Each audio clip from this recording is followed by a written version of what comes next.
सोकर उठते ही सुरेश की दृष्टि सामने वाले मकान पर पड़ी, जो महीनों से खाली पड़ा था। उसने देखा एक स्त्री सामने छज्जे पर खड़ी है।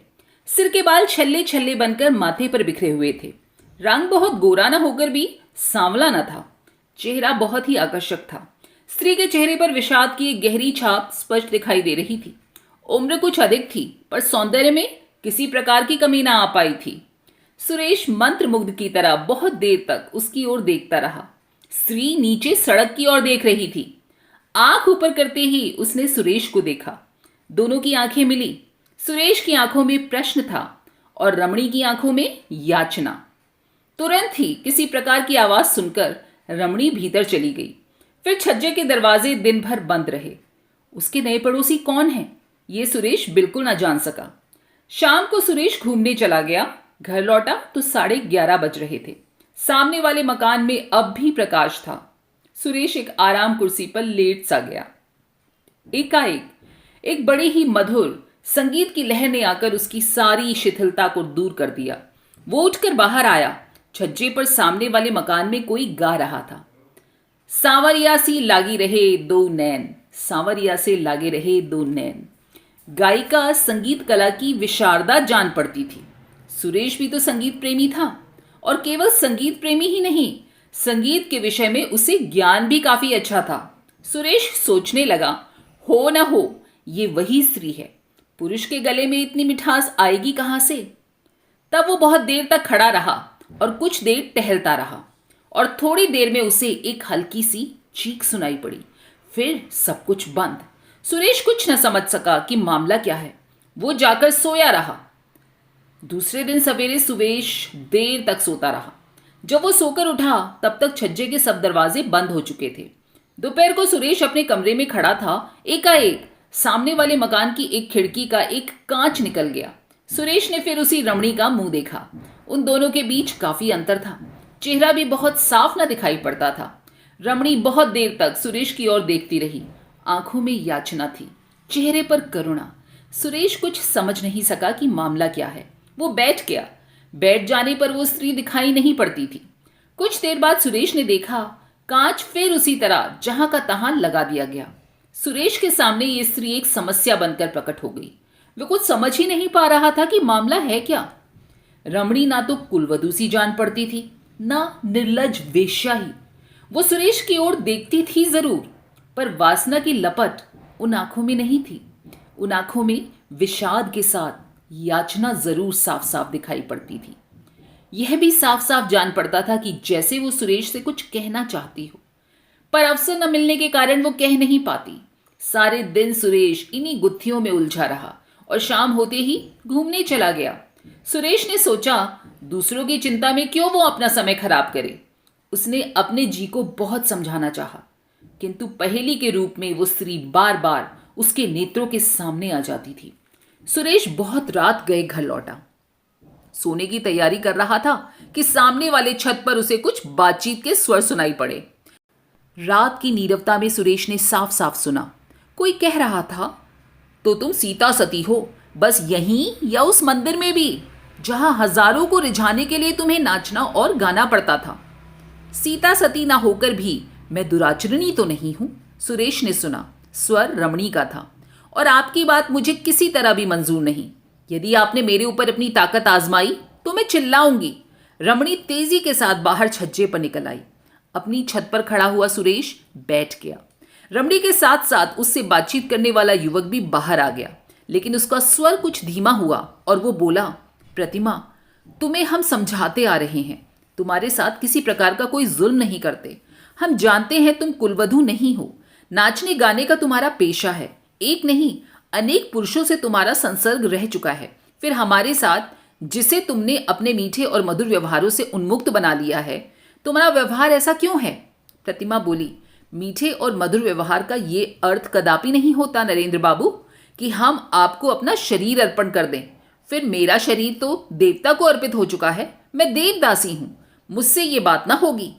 नरेंद्र एक व्यंग की हंसी हंसता हुआ बोला, तो तुम अभी तक सती हो, यही ना। और वह पुजारी जिसके पीछे पीछे तुम।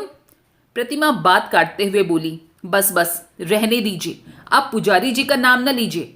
वे मेरे पिता के समान हैं। वे बहुत सीधे हैं। अगर वे सीधे ना होते तो आप मुझे वहां से धोखा देकर ला भी नहीं सकते थे।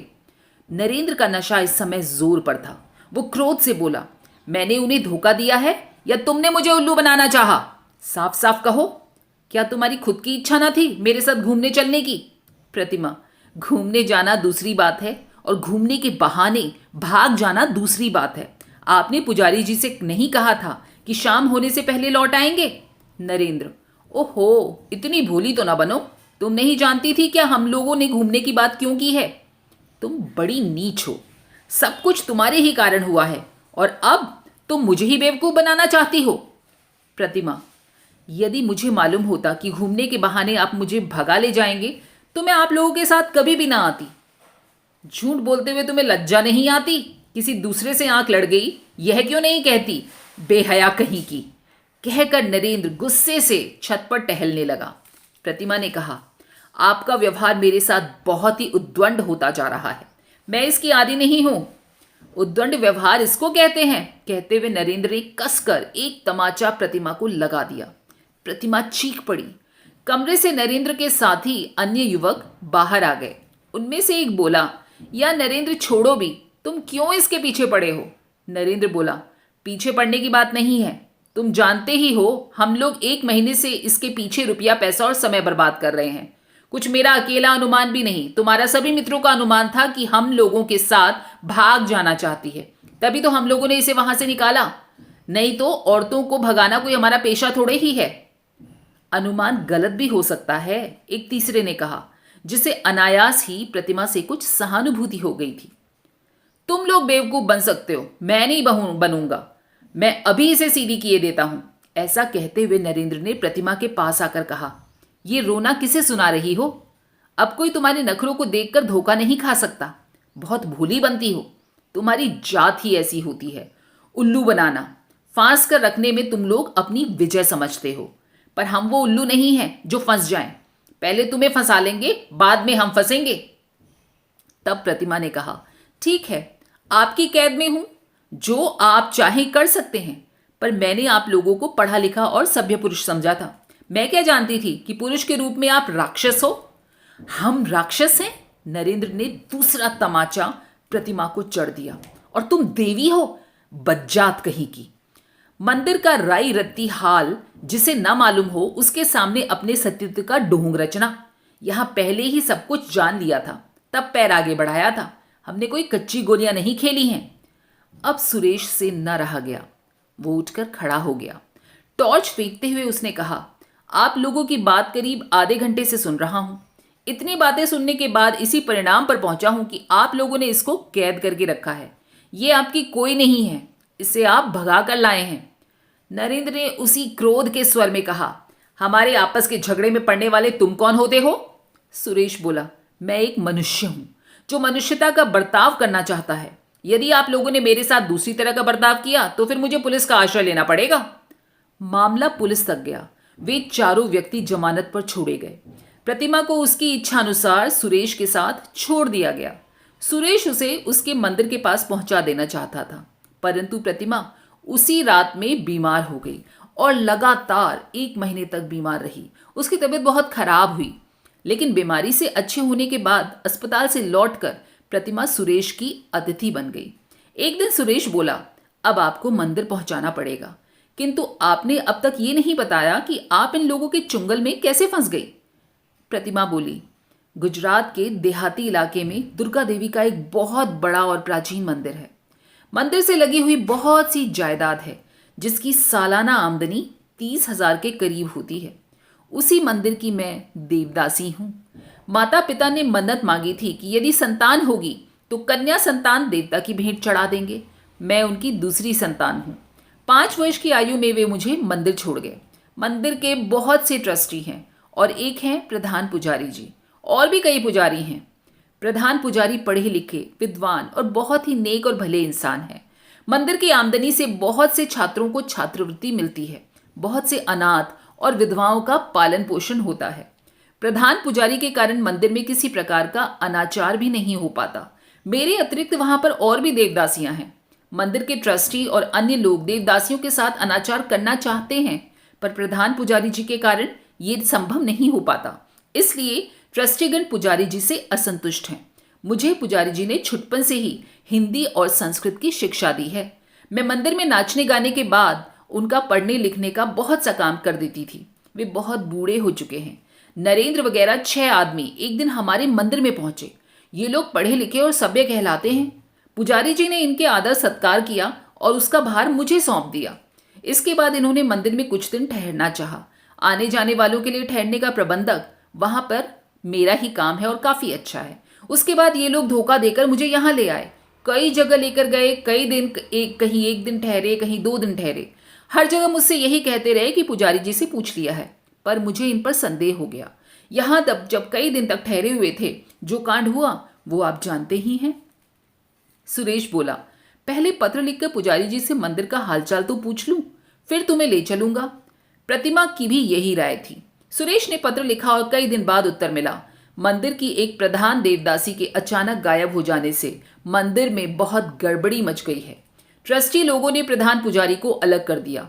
उनके स्थान पर जो प्रधान पुजारी नियुक्त हुए हैं वो बहुत ही अनाचारी हैं। अब मंदिर मंदिर नहीं, अत्याचारियों का अड्डा बन गया है। पत्र पढ़कर प्रतिमा ने कहा, अब मैं वहां जाकर क्या करूंगी? सुरेश बोला, फिर अब क्या करना चाहिए? हताश सी होकर प्रतिमा बोली, मैं क्या कहूं, आप ही जानिए। सुरेश ने कहा, मेरा तो ये विचार है कि आप विवाह करके किसी भले आदमी की कुलवधू की तरह रहिए। प्रतिमा चौंक पड़ी, विवाह? मुझसे विवाह कौन करेगा? और फिर मेरी विवाह की उम्र भी तो नहीं रही। सुरेश ने प्रतिमा के पास जाकर प्रेम, श्रद्धा और आदर के भाव से कहा, उम्र की बात मत करो प्रतिमा। शेक्सपियर ने जिससे विवाह किया था उसकी उम्र उससे 9 साल अधिक थी। विवाह 2 आत्माओं का मिलन है और आत्मा कभी वृद्ध नहीं होती।